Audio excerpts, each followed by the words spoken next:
Information ঠিকঠাক, পুরো ঠিকঠাক, মালে ভরপুর ভাই। লাইট চলতেছে, লাইটটা বন্ধ করতে হবে।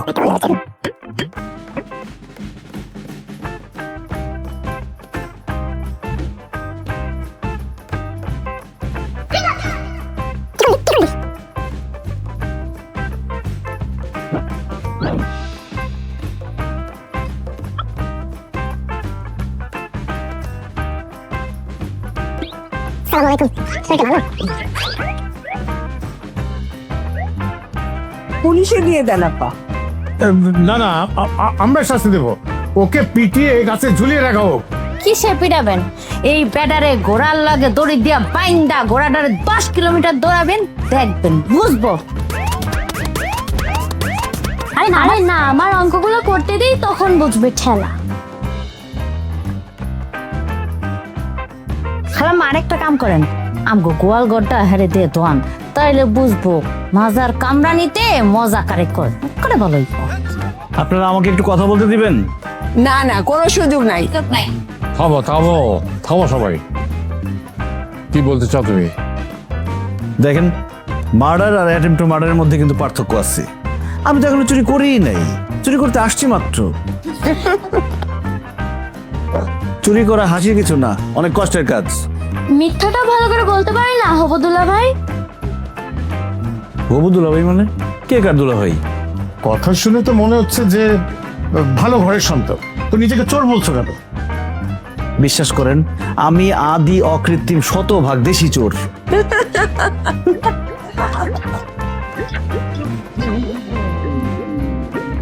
Silence silence.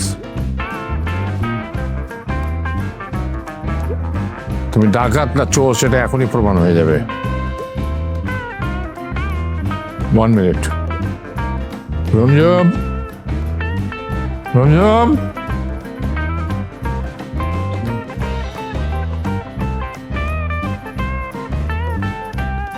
জি দাদু।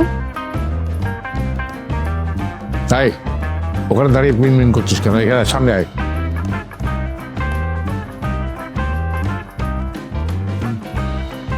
এই কি সেই যার সাথে পালিয়ে যেতে চেয়েছিলি?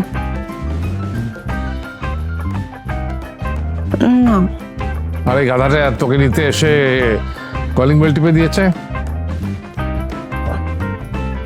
কখনো না, আমার রুচি এত খারাপ না। আসিফুর রুমজুমাপা ওনার বয়ফ্রেন্ডের সাথে পালা যেতে চাইছিল, আর এইটা আমার আগে থেকে খবর পেয়ে গেছে, তাই বন্ধু টন্ধু নিয়ে একদম রেডি হয়ে আসি। ঠেকানো দেখা তার আমি হয়েছে গেছি। এবার তো বিশ্বাস হলো যে আমি চোর, আমার অ্যাটেম্প টু চোরের শাস্তি দেন, কিন্তু ওই যে ঘোড়ার পিছনে দৌড়ানো, তারপর গোয়ালঘর পরিষ্কার করা, অঙ্ক করা, এরকম শাস্তি আমাকে দিন না। না না, মিথ্যা বলছে, বলছো ওকে শাস্তি দাও। শাস্তি দেয়া হোক। তুমি যে মিথ্যে বলছো না তার নিশ্চয়তা কি প্রমাণ করতে পারবে? দাদু, একটা চোরকে প্রেমিক বানানোর জন্য কি এখন আমি মিথ্যা কথা বলবো?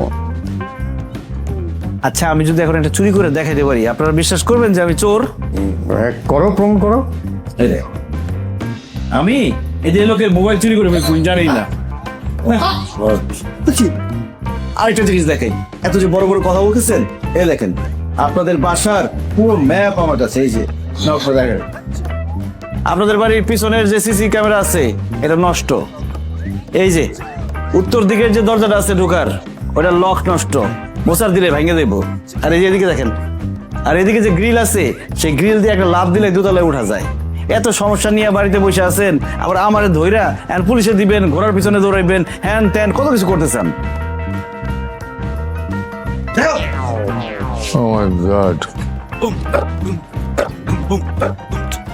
দেখেন দেখেন, জুলফিকার, তোমার সাথে যাও, গিয়ে দেখো কোথায় কি আছে, কি সমস্যা, এসে আমাকে রিপোর্ট করো। হাত তুলো, হাত তুলেন, যাও। হ্যাঁ, খুলে দাও। কি সাংঘাতিক ব্যাপার, তুমি যাও। আচ্ছা, আরো দেখি।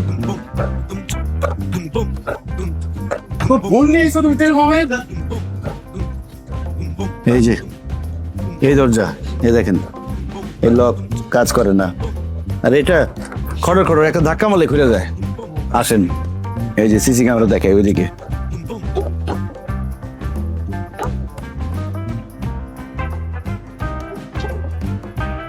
এই যে সিসি ক্যামেরা নষ্ট। নষ্ট? এই, দেখি মোবাইল ফোনের সিসি ক্যামেরার অ্যাপটা অন করো। কই এটা কোথায়? এটা কালো কেন, অন্ধকার কেন? ওটা নষ্ট। নষ্ট না? আমি তো ভাবছি যে অন্ধকার তাই কালো দেখাইতেছে। আরে ছাগল কোথাকার, যে নাইট ভিশন ক্যামেরাতে যে দেখা যায় এটা তেমন না। আরো একটা জিনিস দেখে আসে। এই যে কত সুন্দর আম গাছ না? এখানে বসে বসে আম খাওয়া যাবে। কিন্তু মজার ব্যাপার কি জানেন? এই আম গাছে উঠে আম খেতে খেতে আপনাদের দোতলায় চলে আসা যাবে, এরপরে দোতলা থেকে ভিতরে ঢুকে চুরি করে চলে যাওয়া যাবে। তো এভাবে ভয়টা দেখিলে এই আম গাছ কাটানো কেন? দাদা তো বলছে যে সমস্ত গাছ কাটা নিষেধ। আরে গাছ কাটা নিষেধ, কিন্তু এখান থেকে যাই চোখ টোক চলে আসতে পারছে না, টের পানো কখনো? আসলে আরো অনেক কিছু দেখানো আছে। আরো? হ্যাঁ,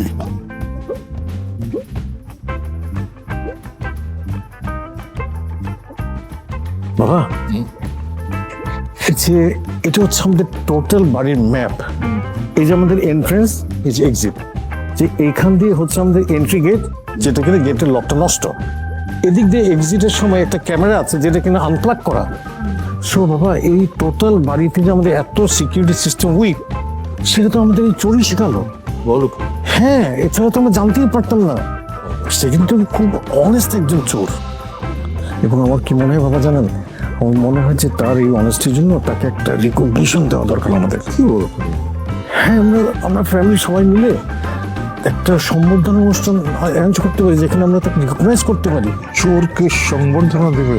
ভাই নট বাবা, সে তো আমাদের হাই ওপেনার। আমরা জানতামই না আমাদের প্রোগ্রাম। ওকে, করছে, ঠিক আছে, অ্যারেঞ্জ করো। হাততালি!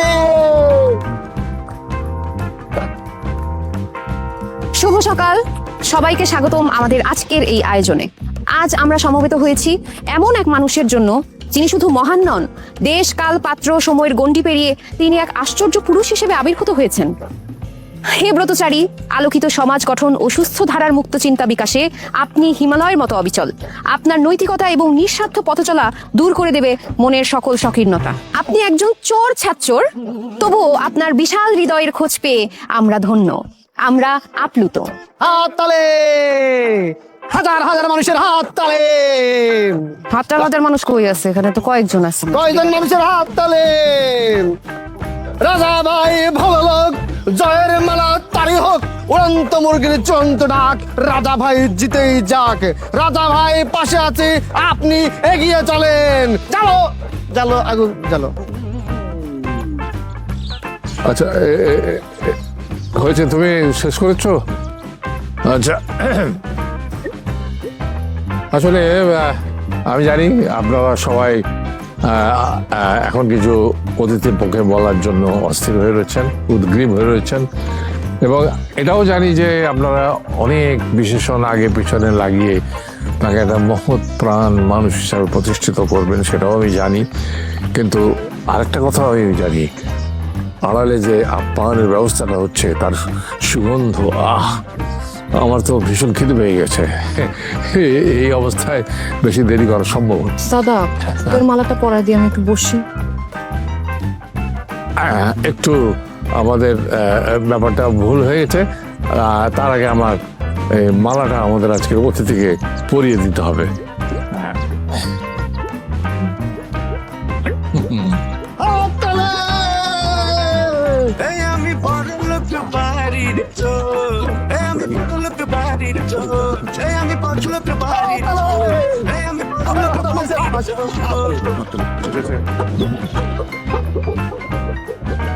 যা বলছিলাম যে মানে একজন চোরই আরেকজন চোরকে ভালো পাহারা দিতে পারে। আমি সেই হিসাবে আমি এই সিদ্ধান্ত নিলাম, আমার সবার পক্ষ থেকে এই সিদ্ধান্ত নিলাম যে আমরা রাজাকে নিয়োগ দেবো রুমঝুমকে পাহারা দেওয়ার জন্য। আজ থেকে সে তার কাজ শুরু করবে, রাজা হবে রুমঝুমের পাহারাদার। আমি বড় লোক বাড়ির চোর, আমি বড় লোক বাড়ির চোর, আমি বড় লোক বাড়ির চোর, আমি বড় লোক বাড়ির চোর।